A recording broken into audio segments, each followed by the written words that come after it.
ఇప్పుడు ఏఐ రావటం వల్ల కాస్ట్ కటింగ్ పాయింట్లో లే ఆఫ్ అవుతున్నాయి, లేకపోతే ప్రజెంట్ బయట ఉన్న మార్కెట్ సిచ్యువేషన్ అంటే ఈ వార్స్ వల్ల ప్రాజెక్ట్స్ లేక కాస్ట్ కటింగ్ కి లే ఆఫ్స్ జరుగుతున్నాయండి. ఓన్లీ ఏఐ వల్ల లే ఆఫ్స్ జరుగుతున్నాయి లేవు.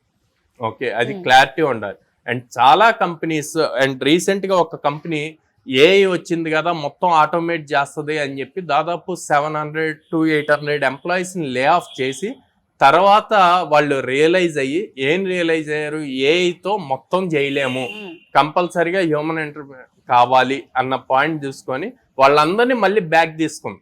సో అంటే అంతా ఇక్కడంతా కూడా R&Dలో ఉందన్నమాట, research and development experiment stage లోనే ఉంది, అంతా ఫుల్ ఫ్లెడ్జ్డ్ కాదు. అండ్ మనం ఏదైతే న్యూస్ చూస్తున్నామో ఒక 3-4 లైన్స్ స్క్రిప్ట్ ఇచ్చేస్తే ప్రాంప్ట్ రాస్తే ప్రాజెక్ట్ మొత్తం బిల్డ్ అవుతుంది. ఎస్, ప్రాజెక్ట్ మొత్తం బిల్డ్ అవుతుంది, కానీ ఆ ప్రాజెక్ట్ నువ్వు ఒక్కడివి యూజ్ చేసుకోవటానికి బిల్డ్ అవుతుంది. ఫర్ సపోజ్ ఇప్పుడు వైజాగ్ లో ఉన్న వాళ్ళందరూ ఒకేసారి అమెజాన్ ని యాప్ ఓపెన్ చేస్తే యాప్ స్లో అవుతుందా? లేదు. ఎట్లా మనకి ఎలా వర్క్ అవుతుందో అందరికి ఒకే లెవెల్ ఆఫ్ ఎక్స్పీరియన్స్ వస్తుంది. ఆ లెవెల్లో బిల్డ్ చేసే క్యాపబిలిటీ ఇంకా ఏఐకి రాలేదు.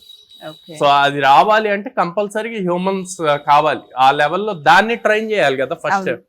సో మన బ్రెయిన్ ని తీసుకెళ్లి దానికి ఇస్తున్నప్పుడు దాన్ని ఆ లెవెల్లో ట్రైన్ చేయడానికి ఒకళ్ళు సరిపోరు, గ్రూప్ ఆఫ్ పీపుల్ కావాలి.